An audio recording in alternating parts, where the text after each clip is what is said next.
Dean Tucker back for his second of 3 presentations. Dean, will you come on up and tell us again, tell us more about how the English Bible came to be? It's very interesting. I know we're all eager to hear about it. No, it's not.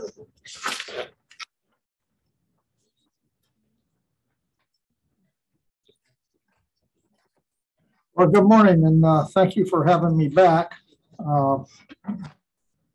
What I hope to do today, first of all, I have something, some clerical work I have to take care of.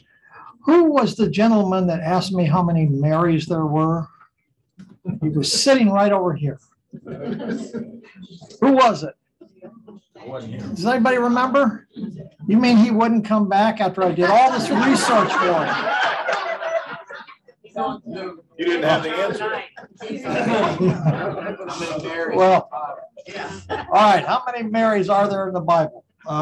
There were 7 of that were discussed, and they were all in, of course, the New Testament. But 3 of them were mentioned because of what mothers they were. Of course, Mary, mother of Jesus. But we also had Mary, who was the mother of John Mark. And then we had another Mary, who was the mother of James the Less, or James the Little, who was one of the original 13 disciples of Jesus.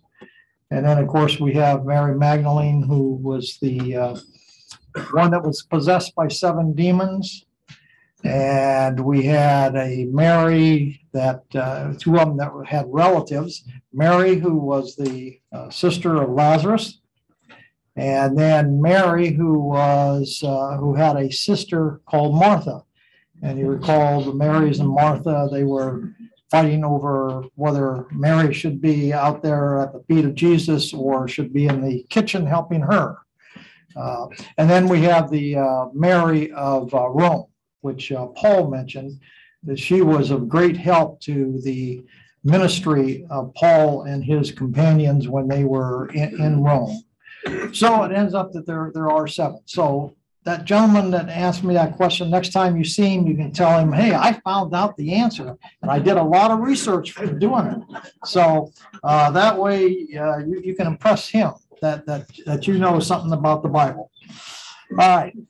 Today, I want to talk about the manuscripts, because these are the foundations for the development of the Bible itself. And so the first question is, when was the Bible written? When was the Bible written? The Old Testament took a long time, about 1,000 years to write. The New Testament, though, they were really fast then. It took them 45 years to write the New Testament. So the Old Testament really started about 1400 BC. And of course, that was Moses who started the Bible. The very first thing ever written in the Bible, though, was written by God. And what was that? The 10 Commandments, right? The 10 Commandments were the first to be written as part of the Bible as we know it today. The last of the Old Testament was written actually in about 435 BC, and that was Malachi.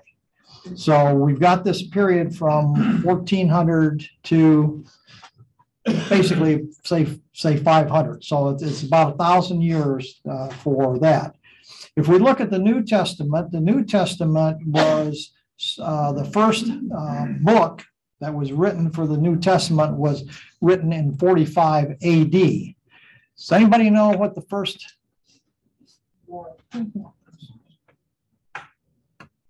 Wasn't Mark, wasn't Matthew. Hebrews. Acts, no. Hebrews, no. We're going through the whole New Testament. We'll get it. Actually, it was James. James was the first book written in 45 AD. And of course, the last books were written in about 90 AD. And they were written primarily by the Apostle John. So the Gospel of John was actually one of the last books written, even though it's one of the first books that are in the Bible in terms of when it was, all the different books were ordered. But that, 1st, 2nd, 3rd John, and of course, Revelation. Those were the timing of the Bible itself. So, who authored the Bible? Anybody want to venture a guess how many authors there were? Many. That's a good guess. There were actually 40 plus authors in the Bible itself. We say plus because a lot of the things in the Bible, we don't know who wrote it. They have not definitively established, as an example, when we look at the Old Testament, look at Psalms. Now, I don't know how many of you in here use the NIV version, but usually the NIV version will tell you at the beginning of each the chapters in Psalms who wrote it. And a lot of the times, who do they say? Anonymous, right? Or they were the sons of somebody, which were the high priest. So like Psalms, the book of Ruth, we're just not certain who wrote those particular songs or particular books in the Bible. The New Testament, there's a big debate over Hebrews. A lot of people claim that Paul wrote Hebrews, but there's also evidence that Luke may have written it, that Silas may have written it, that Apollos may have written it. So there's a lot in the Bible that we don't know who had written that particular book. So as far as the authors, there were many authors, and they came from various backgrounds, and they brought their backgrounds and their experiences and their culture, the political culture, the social economic culture, to bear in terms of their writings. Just as an example, Isaiah was a prophet, Ezra was a priest, Matthew was a tax collector, John was a fisherman, Paul was a tent maker, Moses was a shepherd, Luke was a physician. So we've got people from many backgrounds that have come together to write this, what we call the Bible. So the question is, why was the Bible written? Almost everybody has an opinion as to why the Bible was written. The four most predominant theories are, first of all, it is written as providing a historical record of God's dealing with man. That is one of the popular beliefs in terms of why it was written. Another one was to help us to know about God. A third was to teach us about holy living. But I think, at least from my perspective and some others, that the central reason may be presented by John. So if we looked at John 30, verse 21 in the New American Standard Bible, it says, "These have been written so that you may believe that Jesus is the Christ, the Son of God, and that by believing you may have life in his name." And I think when you look at that, that encompasses a lot of what the first three reasons were given. So with that, what I want to do is to look at the physical writings and preservation of what we call the manuscripts, because the Bible is really a collection of many different books, and we call these manuscripts. And I think I had mentioned before that manuscripts comes from the two Latin words manu, which means hand, and scriptos, which means written by. So written by hand is what a manuscript is, because they didn't have printing presses and things like that. So everything was written by hand to start the Bible. In order to have a Bible written, you have to have an alphabet. And so when did the alphabet come about? there's been a lot of controversy over the first books in the Bible. Did Moses invent the alphabet? Because the thing is, if he wrote basically particularly the first 5 books of the Bible, he'd have to have an alphabet. And there was very little evidence that there was an alphabet at the time. The big thing was hieroglyphics in Egypt. And that was not an alphabet. That was pictures that told stories. And so you couldn't take A and N and put them together to have Ann. They would have to have 2 separate pictures for something like that. So the thing was, there was a controversy over Moses. Did he really write it? Well, recently we've discovered that there was an alphabet that actually started in 1750 BC. And you remember that Moses wrote in what year? What was the start of the Bible? 1400 BC, right? So there's proof that there was an existing alphabet. And Moses, being a scholar, he probably knew that alphabet. Clearly he could write hieroglyphics coming out of Egypt as a son of a pharaoh. But so there's actually been in caves discovered graffiti that also date to around 1750. And one of the caves is only 50 miles from Mount Sinai. And of course, that's where a lot of the writings happened, was Mount Sinai. That's where the 10 Commandments were given. So let's look at the Bible itself. In order to have any kind of written document, there are 3 things required. First, the language. Second, you have to have some means for writing, and you have to have something on which to write. So I want to look at each one of these. And the first thing that we see as far as a writing implement was the reed. There were plenty of reeds in that area. You take a reed and you make a little slit in it. And then you would create something that you could write with using that reed, and that was ink. And ink was basically charcoal, gum, and water mixed together. And so that provided a black kind of paint, if you will, that you could use to write. And we knew that the alphabet was already invented by that time. So we have the alphabet, we have the writing instrument, and this was a writing instrument up until about the 7th century AD. That's when the quill came in. We think of the reed and the quill as being the same. They're very similar, but the quill did not come about until about the 7th century. So you had these reeds with slits in them, and you dip it into the ink and then you would write. So what was the material on which we wrote? And the first material used, of course, was, what was the 10 Commandments written on? Stone, right? Now, if you write on stone, you need to chisel. A reed really wouldn't work, right?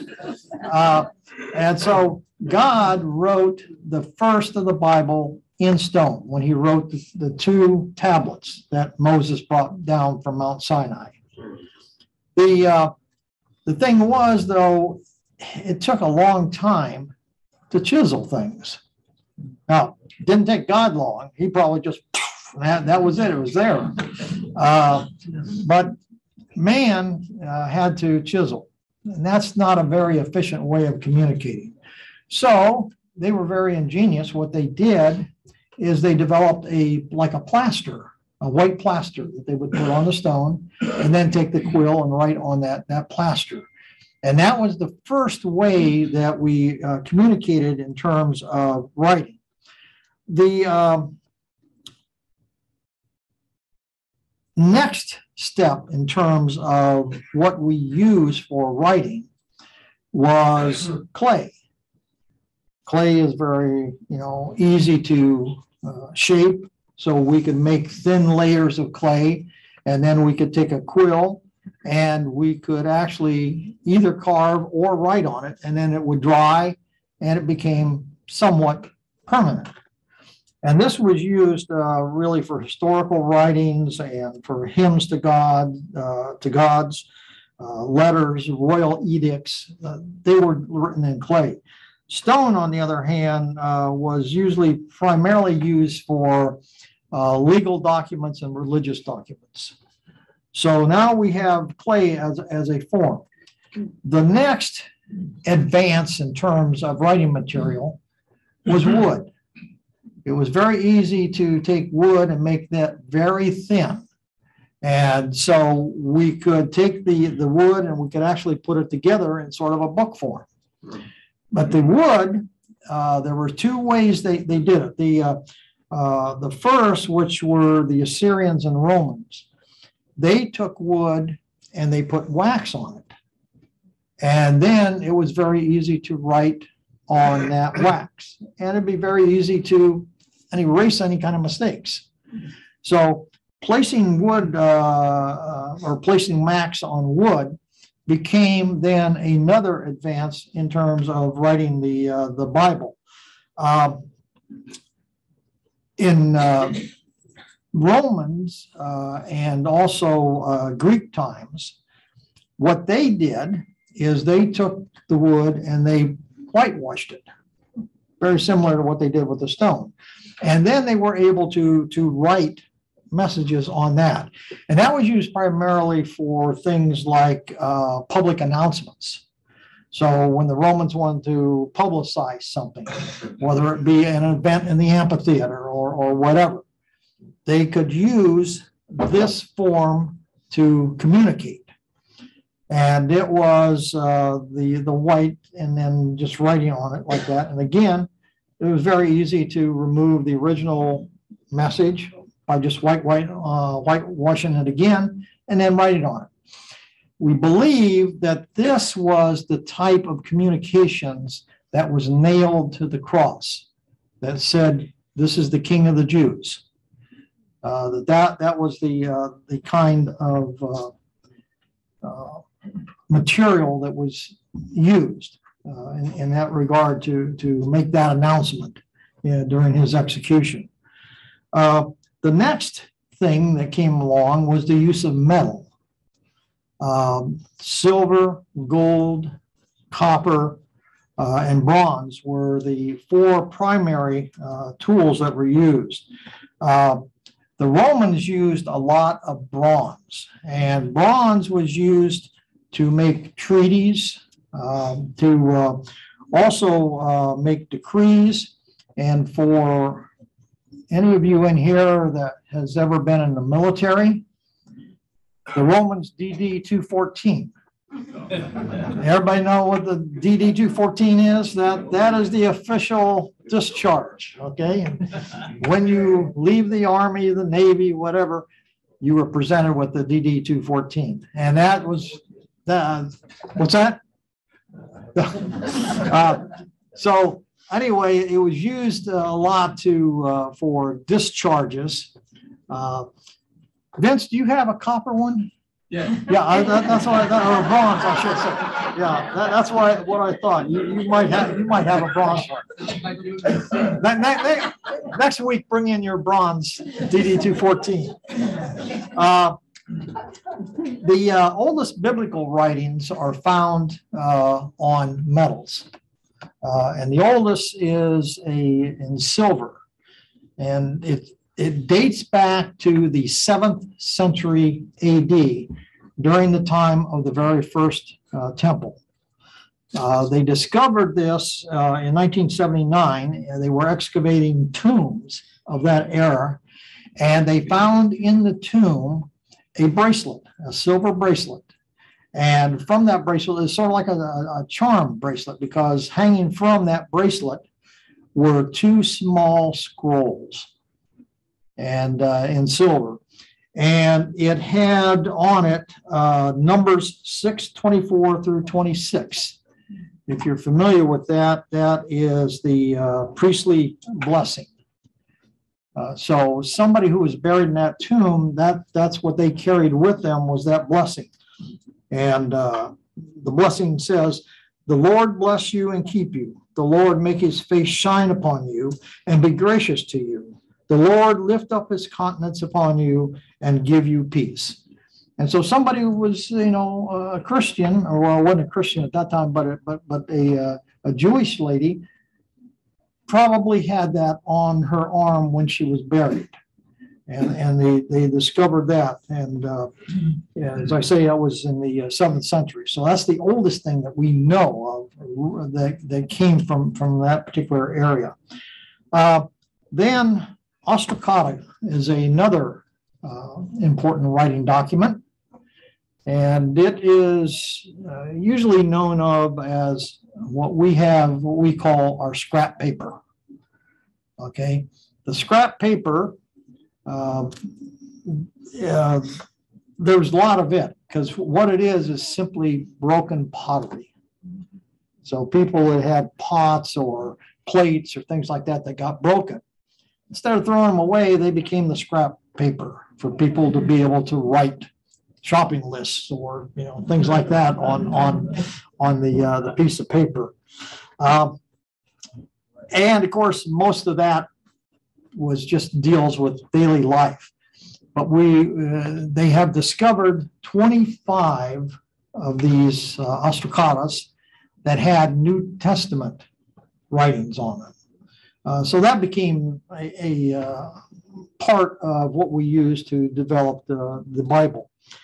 But most of the Bible now is going to start using papyrus.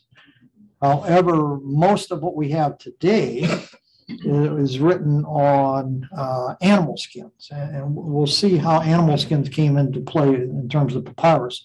Papyrus was developed, of course, in Egypt about 3000 BC. And as a writing material, the papyrus plant, if you remove the outer layer of the stalk, which is very barky and brittle, and on the inside is a fiber. And what you could do is you take this fiber, they took it and put it in 16-inch strips, and they would put them together. And the way they would do that is they would take one, let's do it this way, okay? They would put these out, laying them out side by side, being overlapped, okay? And then what they would do is they would put it on a generally stone or something like that, and they would pound it. So you'd have layers like this, but then they'd also put layers like this at 90 degrees and then pound all that together. Then under pressure, they would dry it. And then after it was dried, it became very much of a paper. And then you could cut it to whatever size you wanted. And so that's how the papyrus was made. And the problem with papyrus is that it didn't last that long. Now, in Egypt, it did. It lasted quite a long time because the environment is very dry. And so it lasted. But when you move to places like Europe, as an example, which is damper, if you got 10 years out of a papyrus, it was good for you. So that's what was originally used with papyrus. But then, yes, sir. Were the Dead Sea Scrolls on papyrus? No, they were on the animal skins that I will talk about in a bit, but they were not papyrus. I think the oldest papyrus Christian document was 230 AD. It wasn't part of the Dead Sea Scrolls. I'll double check that though. So you better be here when I come back after doing research. Anyway, what happened why most of the new, particularly the New Testament, is written on these animal skins was because of a person by the name of Eumus II. And he was the king of Pergamon, which is today Turkey. And what he wanted to do was he wanted to create a library of all the great works that would rival the works in Alexandria, the great library in Alexandria. Well, what do you suppose the Pharaoh did? All right, you want to do that? We're going to cut off papyrus, because there wasn't papyrus, in Asia Minor or Europe or places like that. So the fact that they were cut off from a source of writing materials, they had to develop other writing materials. And that's when they developed then the what we call the parchment. It was leather or parchment or animal skins. And what they would do is they would take the animal skins of small animals. It was usually small animals, although leather sometimes was used, which of course is a larger animal, which is cow. And what they would do is they would soak it in lime water. And what that does is it removes all of the hair. And then they would dry it, and it would be a paper-like material, and you could write on it. And so that's how we get a lot of the writings now in the Middle East and the Far East and things like that, in terms of these manuscripts, is that Egypt cut us off from papyrus. And so we found a new way of doing that. There's a thing called vellum, which was very much sought after for very important documents because it came from calf skin. Hence, vellum was the Greek word for that. And that is where we get the word veal from, which is, young calf is part of vellum. So then, of course, after the parchment and some of there were a lot of important writings done on parchment that we have that was part of the Bible itself. That's where a lot of the writings came from. And of course, after that, then we had paper. And we could write on paper, which of course came out of China. But paper, it wasn't until the 8th century that paper really replaced animal skins. And then today, of course, we have what? Digital, right? Things are flying up there in that cloud. So in terms of the bindings on these writings that were the manuscripts, until the 2nd century AD, these bindings, the way we put these together, were in scroll forms. That is, the paper itself would be put together in a long piece of paper, if you will, papyrus. They never generally exceeded 35 feet in length. But that's still pretty long. They were attached, and then you wrote on it in columns. Okay, we're used to writing from left to right, going across.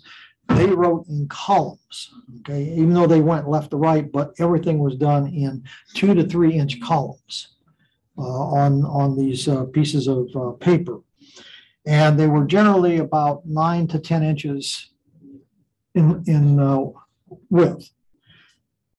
If you watch the movies about biblical times, you got these huge scrolls. That wasn't typically what you would find. Although the day in the temple, when they bring out the scroll, it's a pretty good sized scroll they bring out. But most of them were less than 35 feet, and they were about 9 or 10 inches tall, and they were written in small 2 to 3 inch wide columns. So that's the first bindings, and of course they were attached to wooden rods, and that is mentioned in the Bible. The rods. If you look at, let's see, do I have a quote? I don't have the exact one right here, but it's in Numbers is where you would find the description of a scroll, which included these wooden rods that would be attached, and you could roll things up.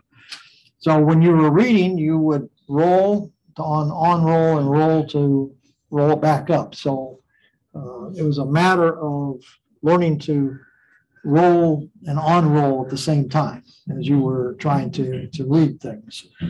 Then later on, in the second century forward, the Christians developed what is known as a codex. Codex is a way of creating a book. And so what they would do is they would take these sheets, put them together, and then fold them.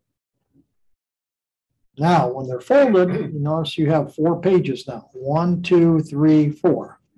And they would do that. Then they would take all these folded and they would sew them together. And that would create a sort of a book. And these books were called the Codex, and they were the principal forms or formats for the translation of the Bible. By the way, yes, sir. I have a Blockbuster video question. Okay. Now remember, Blockbuster no longer exists. The last one out in Washington closed. So that's okay. If you are rolling and unrolling, you end up with the book backwards. Right. And then it has to be please be kind and rewind. What's that? Yeah, that's what it was. After use, please bring back the video. You had to roll it all the way back. So that's what the people always ask the priest. Please roll it back. So you have to roll it back, right? Now sometimes they didn't roll it back because they only got to a certain part and then they had to stop, right? Because people were getting bored with their lectures, like mine. And so you had to mark where it was. So instead of marking it, you just left it as was. But yeah, they had I guess you could say it's sort of like a Blockbuster was part of what the scrolls were. So anyway, if let's see, now you threw me off. I know what I want to say.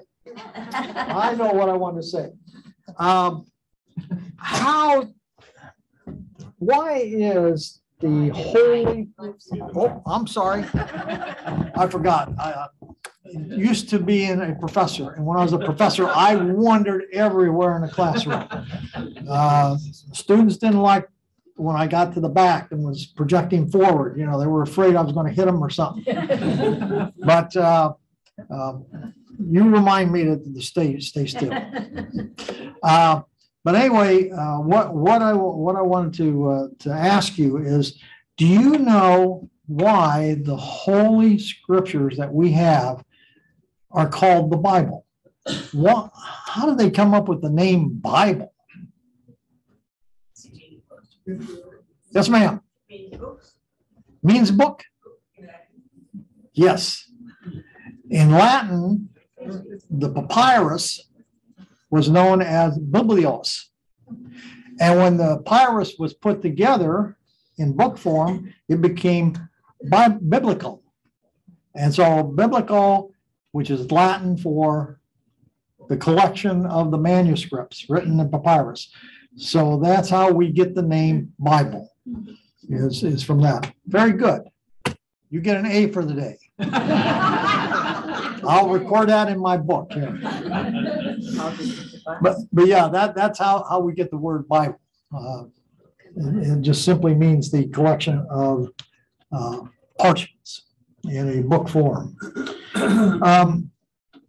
So anyway, these manuscripts became the basis for our Bible as we know it today. Now, of course, the Bible as we know it today didn't come about for a long, long time because everything was written in, what were the two languages? Hebrew and English. Okay, good. Everybody gets an A also today for that. But then we had, of course, who wrote it in Latin?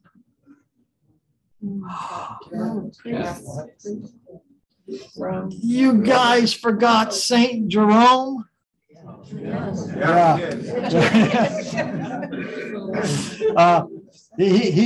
He wrote the Septuagint and the Greek New Testament in Latin, and that was the first time we had everything written, but it wasn't in a book form as such. But anyway, the manuscripts are what the Bible is based upon. And so the question is, how did we ever find these manuscripts to be able to put them together to create the Bible? Well, the manuscripts at the time were preserved. And by the way, the oldest manuscripts that we have deal with which testament? It's actually the New Testament. Because the Old Testament, they lost a lot of that. Well, they didn't lose it, but you know, there are fewer writings. And the reason was that the Jewish people, the priests, they were very protective of the scriptures from the Old Testament. And if the writings received any kind of little damage, they would destroy that particular document. Okay, ceremonially, they would retire it, you know, similar to what we do with the American flag. And so a lot of the Old Testament writings were limited because of that. Whereas in the New Testament, they just passed it around until, you know, it just fell apart. So the oldest writings really are not the Old Testament, but the New Testament. So let's look at the manuscripts. How were they preserved? They were preserved in 4 different ways. One, they were preserved in private libraries. As an example, Aristotle had a library, and he would have all of these different writings, and some of them might be the manuscripts that were used to produce our Bible. So that's one source. Another source were public libraries, such as Alexandria. Even the Romans, in Rome, there were 27 public libraries. And a lot of the manuscripts were preserved in these public libraries. Monasteries became very important source of preservation of manuscripts. And then the fourth source is the Christian churches, because when they received a letter from Paul or somebody, they would carefully copy that and distribute it among all the other churches. So the churches became a place where we could find a lot of these particular manuscripts. So this is where we found them. Now, it's interesting that a lot of the manuscripts were found in places like wastebaskets, along with a lot of other documents that were ready to be destroyed by being thrown into the fire, that were saved at the last moment. In fact, one of the most important sources of documents was saved 2 days before the fire was to consume that document plus all the other trash. Well, speaking of trash, we have landfills for our trash. A lot of manuscripts were found in these landfills, if you want to call them, but there were places where trash was thrown out. We've also found that in Egypt, manuscripts were found as being used to wrap mummies. So some of the Christian writings were used in the preservation of mummies, of important people in Egypt. So a lot. It's really interesting in terms of how the Bible was preserved under all these different circumstances. So that's how the manuscripts were actually preserved, is through these kinds of I don't know, you want to call them mistakes or whatever, but it shows, I think, in a way, the divine protection by God of His Word in terms of that. Yes, ma'am. Well, did they read like when Jesus was in the temple with they couldn't find him in Jerusalem, and were they reading in the synagogues or? Yeah, the temple was the place where the Old Testaments were kept, the scrolls. Because again, we didn't have what is known as the Old Testament. We just had various scrolls. And so that's another thing, in that it wasn't important to have titles to the scrolls, because the scrolls could be placed anywhere, and they weren't in a book form. So you had a scroll that was for Isaiah, or you had a scroll for Genesis, or the Torah, as an example. So the thing was that it was mainly used in the temple.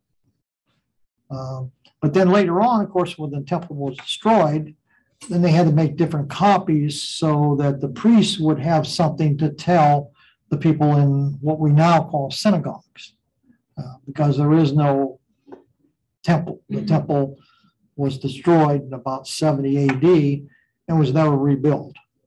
We have remnants of it, the wall in Jerusalem, the Wailing Wall and things like that.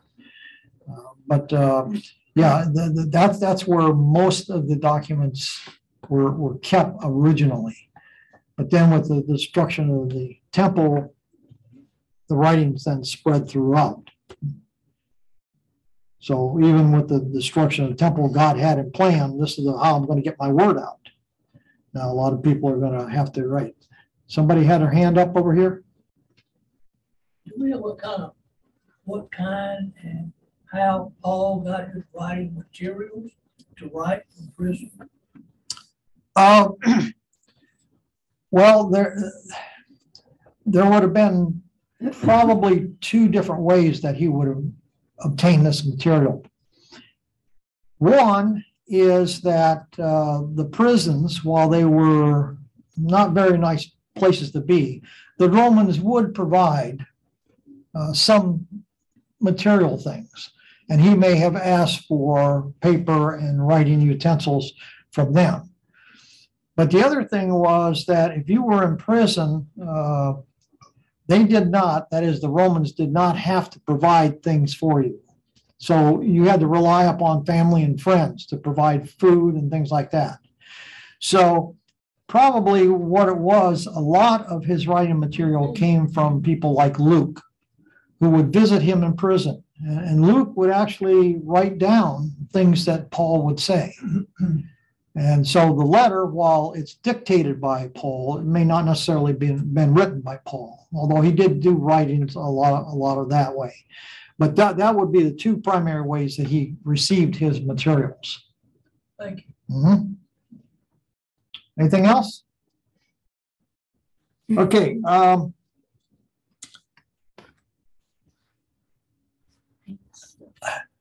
How do we know when we see a manuscript,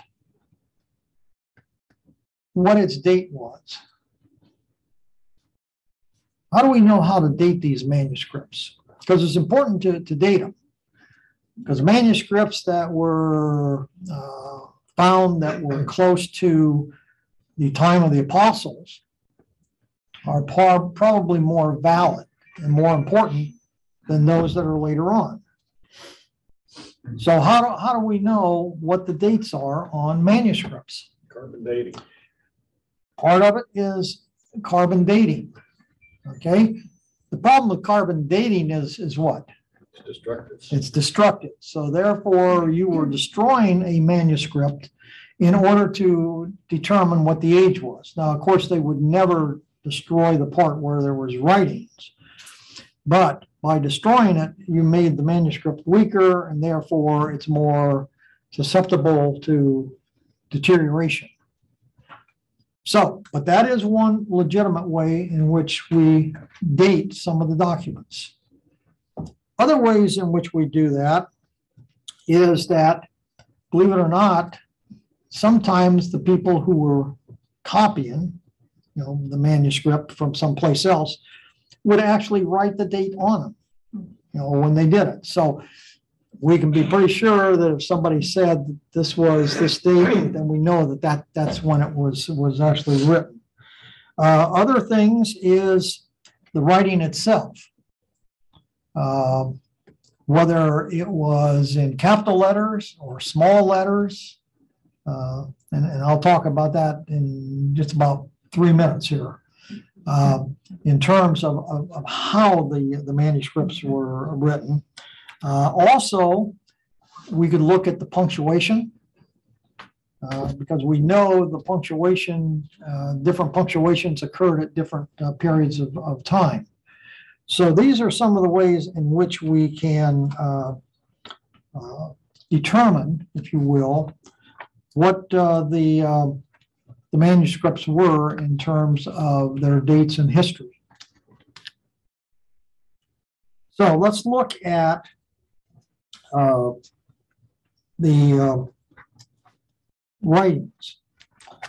The writings of the manuscripts were either in what we call, well, they were written in see, how do I want to say this? They were written in either unicorical order or minuscule order. Now, what that means is all of the writings were all capital letters,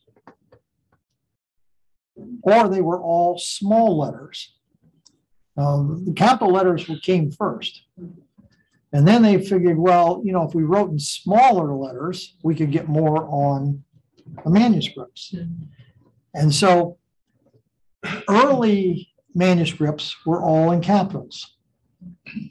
Another thing that is kind of strange about manuscripts is they were written with no spaces. So let's take the first words of the Bible. In the beginning, God created the heavens and earth. Now think of that as being written in capital letters and all scrunched together. How difficult would that be to read it? Which amazes me that the priests were able to read, what came on these scrolls, because there was no punctuation, so there was no period. There were no spaces between sentences or anything like that. So that made it very difficult to really read these particular manuscripts. So when we are interpreting those, we have that problem, plus we have the language problem. So these were some of the things that made it very difficult, if you will, for us to do that. But that's why we say that we can date the manuscripts based upon whether they were all capital or all small letter, whether they were scrunched together, whether they were separated, whether, it wasn't until the 8th century that they started putting punctuation in, commas and periods and things like that. So it became very, very hard for us to do that. Now, how many manuscripts survived? I think I told you on the first time I was here, we have about 35,000 manuscripts that help us put the Bible together. And that's much more than, say, the Iliad, as an example, which only has 2 manuscripts to it, but yet they put together with the Iliad based upon 2 manuscripts. And most of the histories and things like that only have 2 or 3 manuscripts. So there's more manuscripts, attesting to the Bible than there are to some of the great literature works from that time that we have.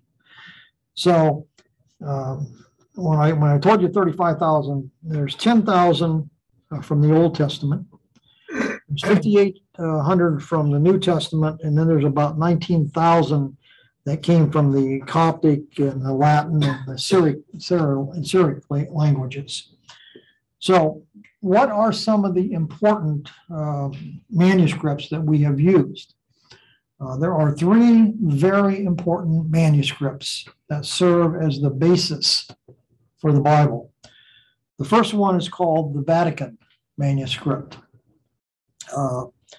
And it was written in the 4th century AD, about 300 to 325 AD. And where do you suppose it was found? In the Vatican Library, buried deep in the library and in the Vatican. It was found in 1481. So there's a lot of things in the Vatican Library that are buried deep in the library that people don't know what they are. And this is the one that was discovered there in the 1400s. And it is considered or acknowledged as the most important manuscript for the New Testament.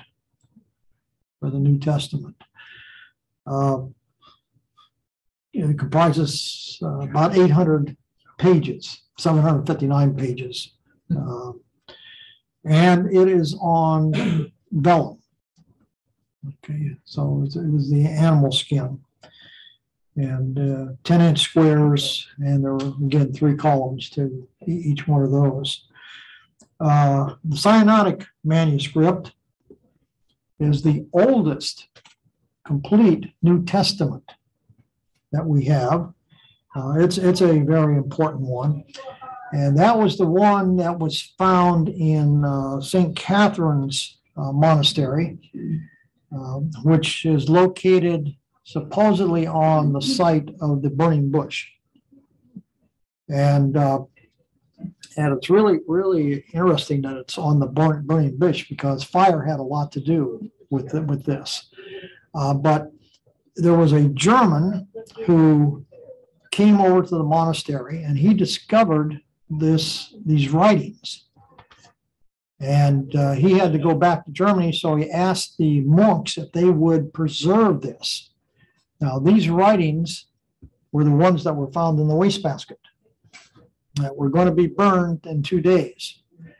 And he found them 2 days before they were to be burnt. And he asked the monks if they would take care of this, that these are important documents.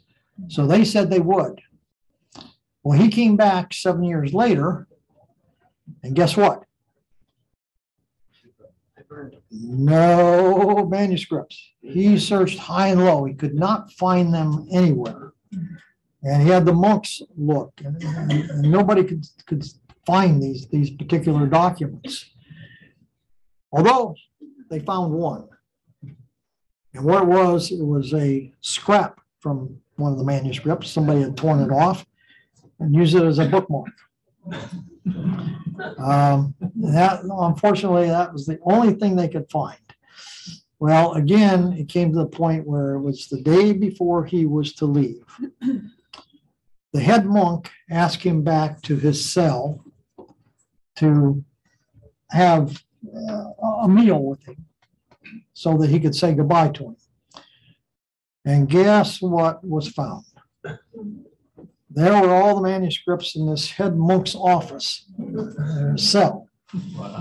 And so it was preserved because of that. But that's really, an interesting story how that was preserved.